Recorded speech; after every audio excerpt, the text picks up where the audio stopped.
ദൈവത്തിന്റെ സ്പർശനമാണ് നിനക്ക് അനുഭവിക്കാൻ സാധിക്കുന്നത്.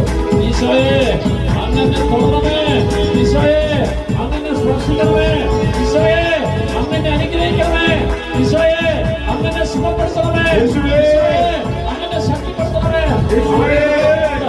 കരങ്ങൾ താഴ്ത്തി കരമടിച്ച് കണ്ണുകൾ തുറന്ന് ഈശോയിലേക്ക് നോക്കി ഉന്നത വിളിയാൽ വിളിച്ചു എന്നെ, ചോദിച്ചതോ ഉള്ളിൽ പോലും നിനച്ചതല്ല. ഉന്നത വിളിയാൽ വിളിച്ചു എന്നെ, ചോദിച്ചതോ ഉള്ളിൽ പോലും നിനച്ചതല്ല. ദയവോ നീ എന്റെ മേൽ ചൊരിഞ്ഞതല്ലേ, ആയുസ്സെല്ലാം നിനക്കായി നൽകിയിടും.